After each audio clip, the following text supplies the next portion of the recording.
Good morning friends. सबसे पहले अपन शुरुआत करते हैं उन प्रश्नों से जो अपन ने कल के वीडियो में लास्ट में छोड़े थे। तो उनमें सबसे पहला प्रश्न था, कोई दुकानदार है जो 45 रुपए में कॉपी बेचता है और 4% लाभ कमाता है, 80 रुपए में पेंसिल बॉक्स बेचता है और 20% का लाभ कमाता है, और वो प्रतिदिन 10 कॉपी और 6 पेंसिल बॉक्स बेचे तो सप्ताह में वह कितना धन कमाएगा, उसको प्रॉफिट कितना होगा। देखना पहले क्वेश्चन का, देखना वह डेली कितनी कॉपी बेचता है, 10 कॉपियां, और कितने दिन, 14 दिन, तो कितने हुई 140 टोटल। ठीक है। इसके अतिरिक्त वो पेंसिल बॉक्स है वो प्रतिदिन बेचता है 6 और 14 तक बेचेगा, कितनी हो गई 84। ठीक है। अब ये एक वो कॉपी और कितने रुपए में बेच रहा है, 45 रुपए में, और दूसरी पेंसिल बॉक्स है वो कितने बेच रहा है, 80 रुपए में। ठीक है, यही है। अब देखना टोटल आधे पैसे बेच के कितना कमा रहा है।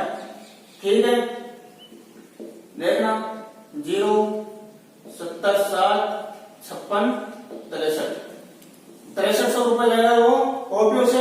इसी प्रकार अपन बात करें पेंसिल बॉक्स की, 0 32 6720 रुपए। ठीक है। अब बात सबसे खास बात है कि धन कितना कमा रहा है, उसको फायदा कितना हो रहा है। इतने रुपए तो आ रहे हैं उसके पास, लेकिन इसका प्रॉफिट छोड़ना है, क्योंकि उसने खुद ने भी खरीदे फिर तो बेच रहा हो, तो उसका प्रॉफिट देखने में देखते हैं अपन। लोग अपने ये हैं 6300, इस पे कितना फायदा ले रहा है वो, 4% का, कॉपी पर 4% का है, तो 4/100। इसको सोल्व करें, 252। ठीक है। दूसरा पढ़े 6720 दिए पेंसिल बॉक्स से, वो दूसरा ले रहा पेंसिल बॉक्स से, और इस पे कितना फायदा ले रहा हो, 20% का, तो 20% का ले रहा है, तो देखो कितना आता है 1344। ठीक है। अब देखो 252 और 1344, अब इससे टोटल प्रॉफिट है वो देखना, 1344 प्लस 252 6 9 5 1 1596 रुपए। तो टोटल है 2 सप्ताह के अंदर जितनी कॉपी बेच रहा है उनमें टोटल उसके प्रॉफिट हो रहा है वो 1596 रुपए है। ठीक है। अपना दूसरा क्वेश्चन था वो बिल्कुल इजी क्वेश्चन था अपने परसेंटेज का। देखना क्वेश्चन में, इसमें कोई व्यक्ति है जो अपनी मासिक आय का 20% अपने स्वयं की आवश्यकता पे खर्च कर रहा है, इसके अतिरिक्त शेष का 15% पुस्तकों पे, उससे बचे हुए पैसे 30% कपड़ों पे, उसके बाद में उसके पास लास्ट में जितने रुपए बचते हैं वो है 9520। तो बताओ उसकी मासिक आय क्या है। देखो मान लो उसकी मासिक आय है 100 रुपए, उसकी मासिक आय क्या है 100 रुपए, जिसमें वो 20% तो अपनी आवश्यकता पे, 20% आवश्यकता पे उसने कर दिया खर्च, तो उसके पास बचे कितने 80 रुपए, 80 रुपए बचेगा, इसका 20% निकाल दो, 80 रुपए बच गए। फिर वो बोल रहा है शेष का 15% पुस्तकों पे, तो जो 80 रुपए है उसका कितना 15% है,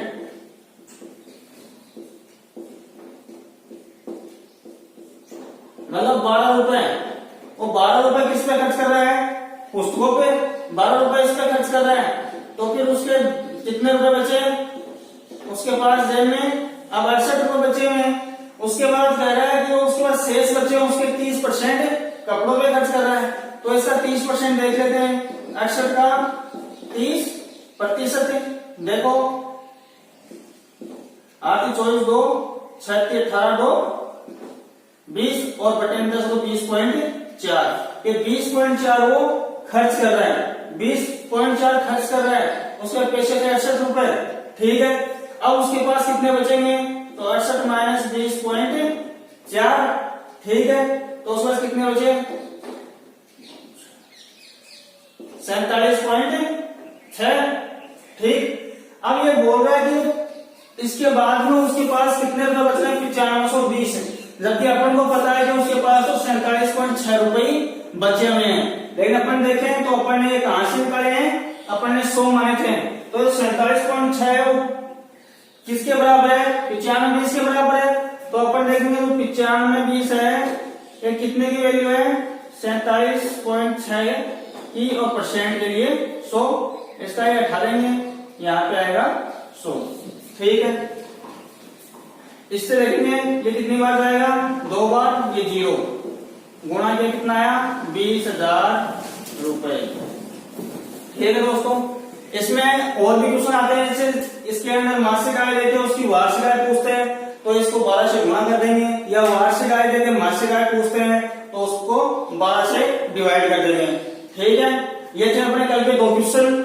और अब आज की क्लास शुरू करना। पहला प्रश्न है, नरेश की मासिक आमदनी रघु की मासिक आमदनी से 30% अधिक है और रघु की मासिक आमदनी और विशाल की मासिक आमदनी से 20% कम है।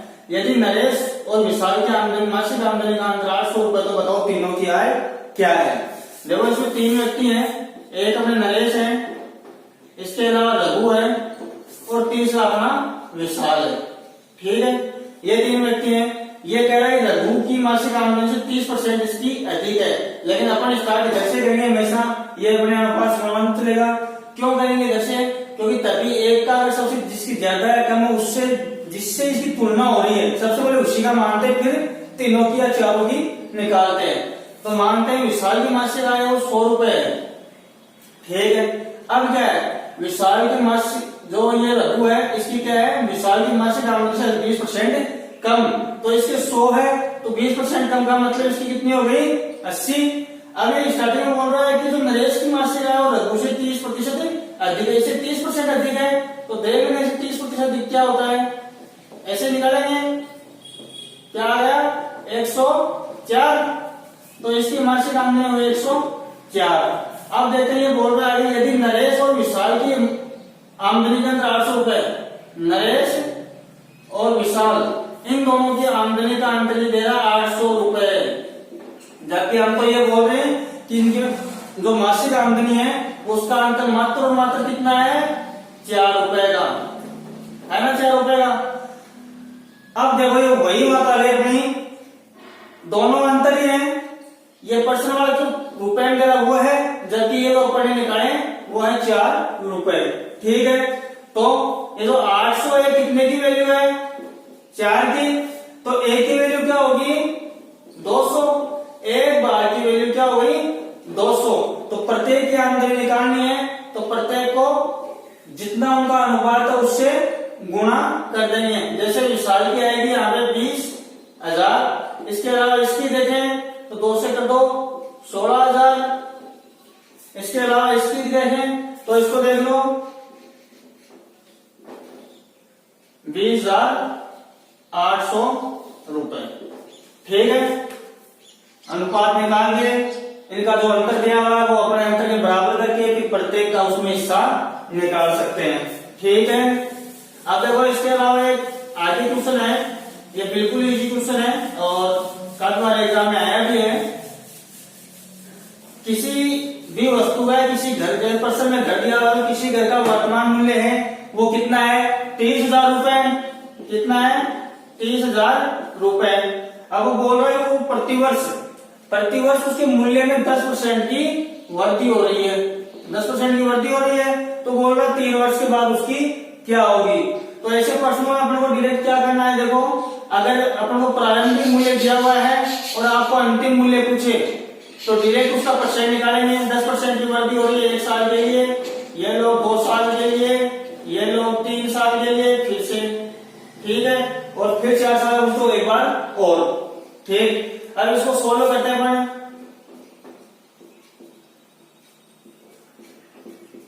ठीक है, ये क्या आया 11, 131, 1331, 11 का क्यूब क्या हो गया 1331 और गुणा 30, जो 30 बचा हुआ है देखते हैं 3, 9, 9, 3, 0। अब उसकी रेट क्या हुई 39,930 और पहले कितनी थी 30,000। अब ऐसे प्रश्नों में देखना ये अपन ने अंतिम मूल्य निकाला है, अपन को प्रारंभिक मूल्य दिया हुआ था, लेकिन कुछ प्रश्नों में कई बार इससे विपरीत पूछते हैं। ऐसे बोलते हैं किसी घर या किसी स्थान या किसी जमीन में के मूल्य में प्रतिवर्ष 10% की वृद्धि होती है और वो 3 साल बाद में 40,000 रुपए का हो जाता है। ठीक है, तो बताओ उसका 3 साल पहले का मूल्य क्या है। ऐसे प्रश्न जनसंख्या में भी आते हैं कि किसी शहर की जनसंख्या आज इतनी है और उसमें 10% की वृद्धि हो रही है प्रति वर्ष, तो बताओ 3 साल बाद वहां की जनसंख्या क्या होगी। या फिर ऐसे बोलते हैं किसी शहर की जनसंख्या में प्रति वर्ष 10% की वृद्धि, 15% की वृद्धि हो रही है और 3 वर्ष बाद वहां की संख्या कितनी है, 2 लाख है, तो बताओ 2-3 साल पहले उसकी जनसंख्या कितनी थी। ऐसे प्रश्नों में क्या करेंगे, जैसे इसके अंदर 3 साल के बाद की 3 साल के बाद घटती रेट अपन को क्या दी है 40,000 और अपन को पूछा क्या है जो स्टार्टिंग में प्रारंभिक मूल्य क्या है। तो ऐसे प्रश्नों में करने के लिए वही फॉर्मूला है, बस अपन को उल्टा पूछा है, आगे का देखिए पीछे का पूछा है, तो अपन भी उल्टा कर देंगे, ऊपर 100 है नीचे 110, ऊपर 100 नीचे 110, जितनी भी बार का पूछा है वो सेम ऐसे ही करना है। यदि प्रारंभिक मूल्य देके या प्रारंभिक जनसंख्या देके अंतिम पूछे तो एक जो परसेंटेज है वो बिल्कुल सीधे से निकलेंगे, ऊपर आ जाएंगे। लेकिन यदि अंतिम मूल्य या अंतिम जनसंख्या देके प्रारंभिक पूछते हैं तो ये बिल्कुल उल्टा निकालेंगे। ठीक है, अब नेक्स्ट क्वेश्चन देखते हैं। नेक्स्ट क्वेश्चन है अपने, एक आदमी ने अपनी पूंजी का 1/3 भाग कितने पे लगाया, 7% पे, 1/4 भाग 8% पे और शेष भाग था वो 10% भाग में निवेश किया और उससे उनकी इनकम कितनी है 561 रुपए, उसकी वार्षिक आय 561 रुपए। ध्यान रखना इसमें उसने उसकी पूंजी पूछी है, टोटल उसके बैलेंस के साथ पूंजी, जबकि ये जो 561 रुपए दिया है वो इस पे दिया है जो उसने अपने रुपए जहां पे इन्वेस्ट किए थे ना वहां से उसको कितना बेनिफिट हुआ है वो दिया हुआ है इतना। तो अपन देखते हैं, मान लो उसकी जो पूंजी है वो कितने माने बने अक्ष, तो उसने क्या किया अपने 1/3 भाग कितने पे लगाया 7% पे। ठीक है, इसी प्रकार उसने उसका 1/4 भाग कितने पे लगाया 8% पे। ठीक है, शेष भाग, अगर शेष भाग देखें तो अपने 1/3 भाग और 1/4 भाग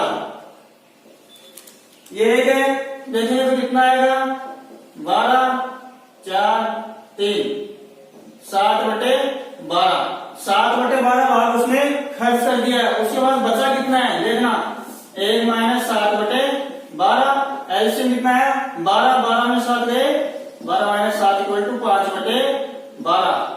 उसके बाद शेष भाग होता है 5/12 और उसका हिस्सा है अक्ष, तो उसकी पूंजी है तो भाग से गुणा हो ही रहा है, जैसे यहाँ पे है यहाँ पे वैसे ही यहाँ पे। ठीक है, वो कितने पे लगाया 10% पे, तो 10% पे। अब इन तीनों से इससे और इससे उसको रुपए कितने मिल रहे हैं 561, तो वो इन्हीं से तो मिल रहे हैं, तो तीनों को ऐड कर देंगे। तो देखो पहला है 7x/300, दूसरा है 8x/400। ठीक है, तीसरा है, वैसे अपने यही छोटी संख्या में कर लेते हैं कन्वर्टिंग को ताकि आगे इतना दिक्कत ना हो। यह 7x/300 ये नहीं कटेगा, ये देखो 2 बार।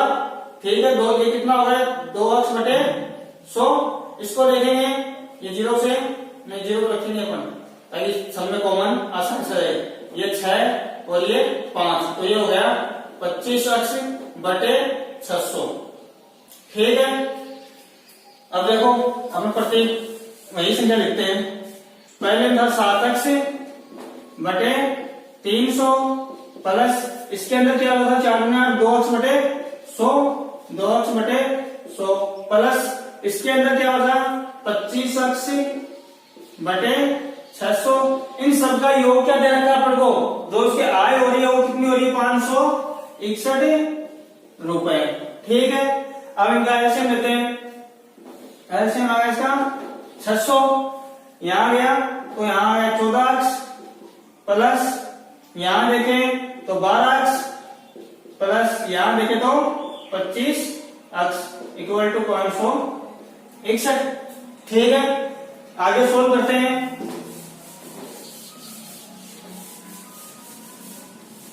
आगे देखो 14, 12, 26 और 26 और 25 51x बराबर 610 लगाएगा तो 561 गुणा 600। ठीक है, अक्ष की वैल्यू निकालनी है, उसकी पूंजी मान लीजिए अपने अक्ष से, तो 561 गुणा 600 बटे 51, सॉरी अक्ष नहीं, अक्ष तो इधर रह गया 51। तो देखेंगे अपन 10 12 510, 11 बार गया तो कितना आ गया 6600 रुपए। तो उसकी जो पूंजी है वो कितनी है 6600 रुपए। आ गया समझ में? नहीं दोबारा देखना, और फिर भी नहीं सुना है तो एक बार कमेंट बॉक्स में बताना, दोबारा सुन लेंगे।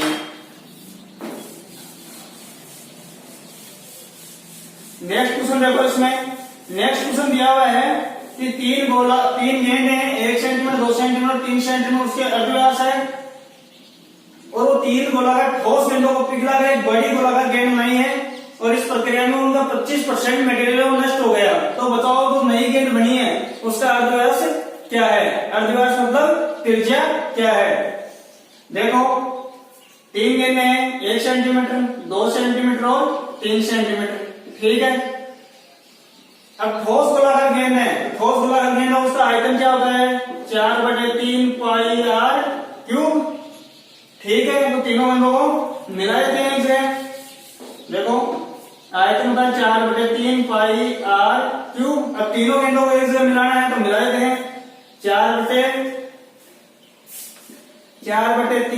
पाई आर की जगह पहले मान 1 प्लस दूसरा है 4/3 पाई 2 का क्यूब, प्लस तीसरी है 4/3 पाई 3 का क्यूब। ठीक है, इसको सोल्व करते हैं, 4/3 पाई तो इसमें कॉमन आ गया, अंदर क्या होता है 1 का क्यूब 1, 2 का 8 और 3 का 27। तो इसमें आगे देखना 4/3 पाई, ये कितना आ गया 27 और 9 36, ये आ गया 36। ठीक है, ये इनके इनटू में, इसको भी सोल्व करना चाहें 12 क्या 36 12 चौक 48 पाई, ये इनका आ गया 48 पाई, इनका टोटल आयतन आ गया। लेकिन ये कह रहा है उसका 25% मटेरियल तो नष्ट ही हो गया। अब जब नष्ट ही हो गया है तो उसको क्यों काउंट करेंगे? अपन देखेंगे 4/3 पाई आर क्यूब ये होता है, अपने पास आया 48 पाई, उसका आयतन है नहीं गेंद का आयतन होना चाहिए था, लेकिन इतना नहीं है। कितना बचा है 75%, इतना ही बचा है ना। देखो इसको सोल्व करते हैं, 112 36 पाई, ये नई गेंद का आयतन है।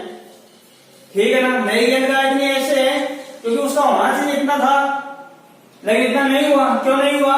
क्योंकि उसका 75% मान उसके पास है, बाकी उसका मेटेरियल 25% नष्ट हो गया।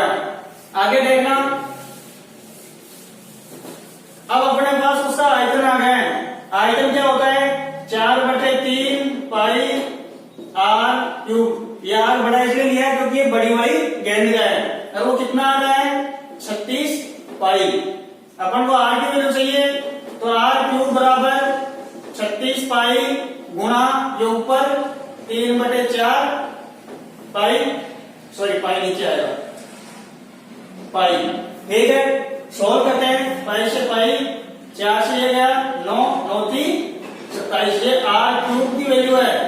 अपन को चाहिए किसकी आर, अर्धव्यास अर्थात त्रिज्या। आर बराबर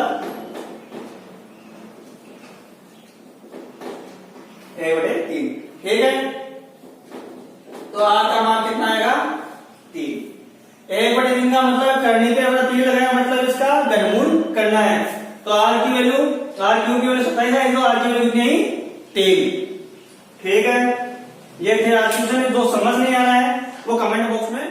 ठीक है दोस्तों, ये थी अपनी आज की क्लास, और सबसे खास बात यह है जो भी आपको क्वेश्चन दिए जा रहे हैं लास्ट में दो, उनका आंसर आप जल्दी और सुबह 9 बजे से पहले उनका कमेंट में आंसर दिया करो। और ये कोई जरूरी नहीं है कि आप सही आंसर दो, अगर आपको नहीं भी आ रहा तो कम से कम गलत उत्तर उसका कमेंट में जरूर बताएं, क्योंकि उससे मेरे को भी आइडिया होगा कि आपका गलत उत्तर आ रहा है वो कौन सी तरीके से आप निकाल रहे हो जिससे गलत उत्तर आ रहा है। और अपने दोस्तों को भी बताएं ताकि उनको थोड़ा अपन फायदा दे सकें, और अपनी क्लास 10 से 15 मिनट की या 20 मिनट की होती है, तो ये क्लास आप डेली टाइम से लें, क्योंकि आप डेली रूटीन में चलेंगे ना तो ये बिल्कुल इजी हो जाएगा अपने लिए। और अपने परसेंटेज का 4 क्लासें हो चुकी हैं, चौथी क्लास है ये। इसके बाद अपन शायद 1 क्लास या 2 क्लास और करेंगे और अपने अच्छे लेवल के क्वेश्चन होते हैं वो करेंगे। ठीक है दोस्तों, वीडियो को ज्यादा शेयर करना। Thank you.